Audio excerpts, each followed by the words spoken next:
যেসব কারণে রমজান মাসের শ্রেষ্ঠত্ব। আসসালামু আলাইকুম।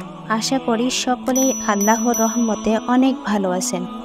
আজকের ভিডিওটি প্রতিটি মুসলমানদের জন্য খুবই গুরুত্বপূর্ণ।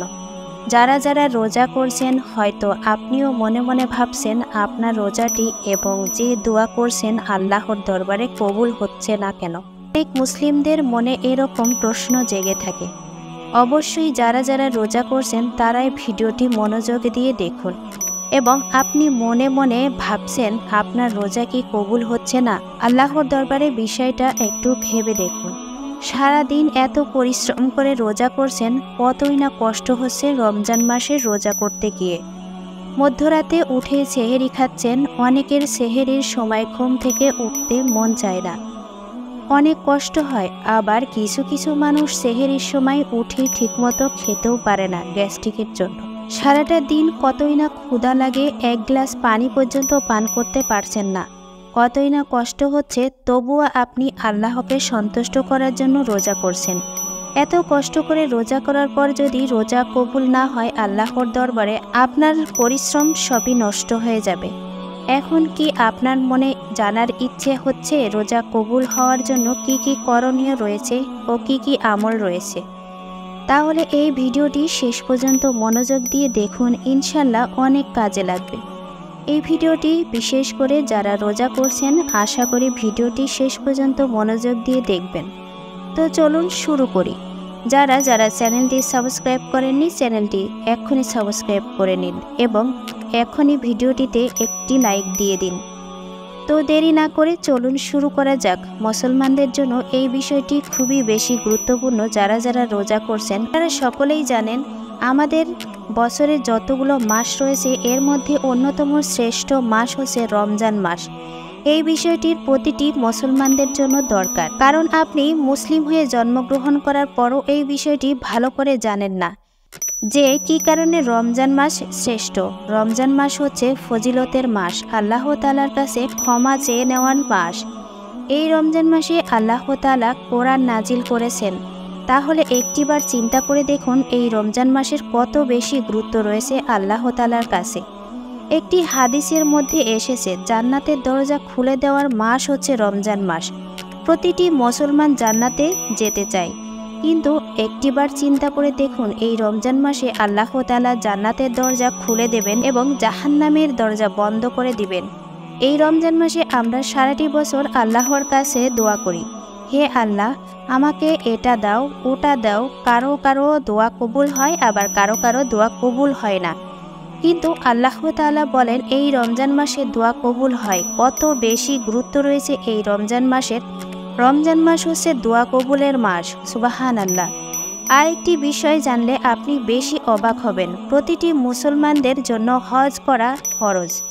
হজ করলে কি পরিমাণ সওয়াব এটা হয়তো প্রতিটি মুসলমানই জানে। এই রমজান মাসে রোজা করলে হজের সওয়াব পাওয়া যাবে।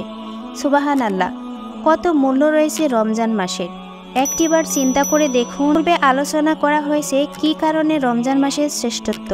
এই বিষয়টি প্রতিটি মুসলমানদের জানা দরকার, তাই অনুরোধ করছি ভিডিওটি শেষ পর্যন্ত মনোযোগ দিয়ে দেখুন।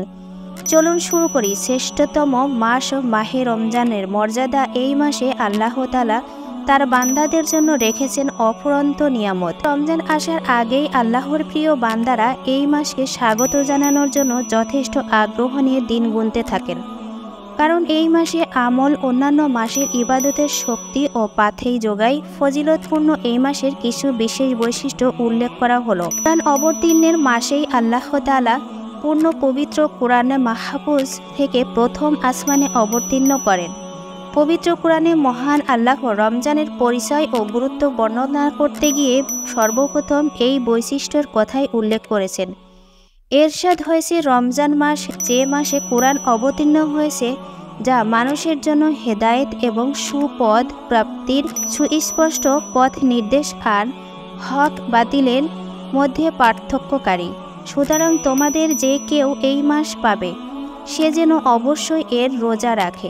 সূরা বাকারা আয়াত 185। সিয়াম ও কিয়ামের মাস। রমজান মাসের প্রধান মূল দুইটি আমল হচ্ছে দিনের বেলায় রোজা রাখা এবং রাতের বেলায় কিয়াম তথা 20 রাকাত তারাবির নামাজ জামায়াতে আদায় করা। রোজা প্রসঙ্গে আল্লাহ তাআলা এরশাদ করেছেন, হে মুমিনরা, তোমাদের উপর রোজা ফরজ হয়েছে, যেমন ফরজ করা হয়েছিল তোমাদের পূর্ববর্তীদের প্রতি, যাতে তোমরা তাকওয়া অবলম্বনকারী মুত্তাকি পরহেজগার হতে পারো। সূরা বাকারা আয়াত 183। রাতে কিয়াম সম্পর্কে রাসূল সাল্লাল্লাহু আলাইহি ওয়াসাল্লাম এরশাদ করেছেন, ব্যক্তি রমজানের রাতে ঈমান সহ পুণ্যের আশায় রাত জেগে ইবাদত করে, তার আগের গুনাহ ক্ষমা করে দেওয়া হয়। বুখারী হাদিস 37। ইবাদতের শক্তি যোগানোর মাস রমজানের ফজিলত বর্ণনা করতে গিয়ে রাসূল সাল্লাল্লাহু আলাইহি ওয়াসাল্লাম বলেন, আল্লাহ তাআলার কসম, মুসলমানদের জন্য রমজানের চেয়ে উত্তম কোনো মাস আসেনি এবং মুনাফিকদের জন্য রমজান মাসের চেয়ে অধিক ক্ষতির মাসও আর আসেনি। কেননা মুমিনরা এই মাসে গোটা বছরের জন্য ইবাদতের শক্তি ও পাথেয় সংগ্রহ করে, আর মুমিনরা তাতে মানুষের উদাসীনতা ও দোষ ত্রুটি অন্বেষণ করে। এই মাস মুমিনদের জন্য গনিমত আর মুনাফিকদের জন্য ক্ষতির কারণ। মুসনাদে আহমদ হাদিস 8388। রহমতের মাস। রাসূল সাল্লাল্লাহু আলাইহি সাল্লাম বলেছেন, যখন রমজান মাসের আগমন ঘটে তখন জান্নাতের দরজাগুলো খুলে দেওয়া হয় এবং জাহান্নামের দরজাগুলো বন্ধ করে দেওয়া হয়, আর শয়তানদের শৃঙ্খলাবদ্ধ করা হয়। বুখারী হাদিস 1898।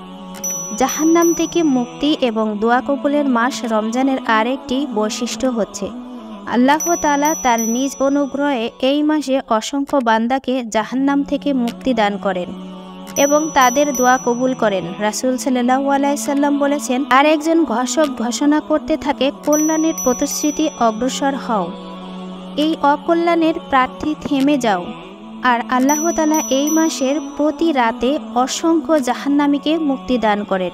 মুসনাদে আহমদ হাদিস 18794। অন্য হাদিসে রাসূল সাল্লাল্লাহু আলাইহি সাল্লাম বলেছেন, অবশ্যই আল্লাহ তাআলা রমজান মাসের প্রতি ইফতারের সময় অসংখ্য ব্যক্তিকে জাহান্নাম থেকে মুক্তি দান করেন। প্রতি রাতেই তা হয়ে থাকে। ইবনে মাজাহ হাদিস 1643।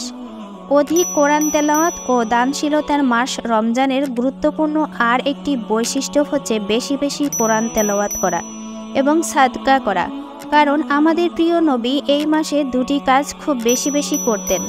আব্দুল্লাহ ইবনে আব্বাস রাদিয়াল্লাহু তাআলা আনহু থেকে বর্ণিত, তিনি বলেন, আল্লাহ রাসূল সাল্লাল্লাহু আলাইহি সাল্লাম ছিলেন সর্বশ্রেষ্ঠ দানশীল। রমজান মাসে তিনি আরও অধিক দানশীল হতেন। যখন জিবরাইল আলাইহিস সালামের সাথে সাক্ষাৎ করতেন, আর রমজানের প্রতি রাতেই জিবরাইল আলাইহিস সালাম তার সঙ্গে সাক্ষাৎ করতেন এবং তারা একে অন্যকে কুরআন তেলাওয়াত করে শোনাতেন। বুখারী হাদিস 6। ভালো কাজের সুযোগ বৃদ্ধির মাস। এই মর্মে সাহাবী ইবনে আব্বাস রাদিয়াল্লাহু তাআলা আনহু থেকে একটি হাদিস বর্ণিত হয়। তিনি বলেন, নবী করিম সাল্লাল্লাহু আলাইহি সাল্লাম এক আনসারীর নারীকে বললেন, আচ্ছা, রমজান এলে তখন উমরা করে নিও, কেননা রমজানের একটি উমরা একটি হজ এর সমতুল্য, অথবা এরূপ কোনো কথা তিনি বলেছিলেন। বুখারী হাদিস 1782। লাইলাতুল কদরের মাস। পবিত্র কোরআনে এরশাদ করেছেন, লাইলাতুল কদর 1000 মাসের চেয়েও উত্তম। এ রাতে ফেরেশতা ও রূহ জিবরাইল আলাইহিস সালাম তাদের পালনকর্তার আদেশক্রমে প্রত্যেক কল্যাণময় বস্তু নিয়ে পৃথিবীতে অবতরণ করেন। এ রাতে পুরোটাই শান্তি, যা ফজর হওয়া পর্যন্ত অব্যাহত থাকে। সূরা কদর আয়াত 3 থেকে 5। রমজান এলেই আল্লাহ রাসূল সাল্লাল্লাহু আলাইহি সাল্লাম সাহাবাদের বলতেন, তোমাদের কাছে এই মাস সমাগত হয়েছে, তাতে এমন একটি রাত রয়েছে যা 1000 মাসের চেয়েও উত্তম। যে ব্যক্তি এই রাতের কল্যাণ থেকে বঞ্চিত হলো, সে প্রকৃতপক্ষে সব কল্যাণ থেকেই বঞ্চিত, একমাত্র দুর্ভাগা এই যে রাতের কল্যাণ থেকে বঞ্চিত হয়। ইবনে মাজাহ হাদিস 1644। মহান আল্লাহ আমাদের এই মাসের সম্মান রক্ষা করার এবং ফজিলত, রহমত ও মাগফিরাত অর্জনের তৌফিক দান করুন। আমিন। ভিডিওটি ভালো লাগলে অবশ্যই লাইক, কমেন্ট, শেয়ার ও সাবস্ক্রাইব করবেন এবং আপনাদের যদি আরও কোনো প্রশ্ন থাকে তাহলে অবশ্যই আমাদের কমেন্ট করে জানাবেন। আমরা চেষ্টা করব আপনাদের প্রশ্নের সঠিক উত্তর দেওয়ার। দেখা হবে পরবর্তী ভিডিওতে। আল্লাহ হাফেজ।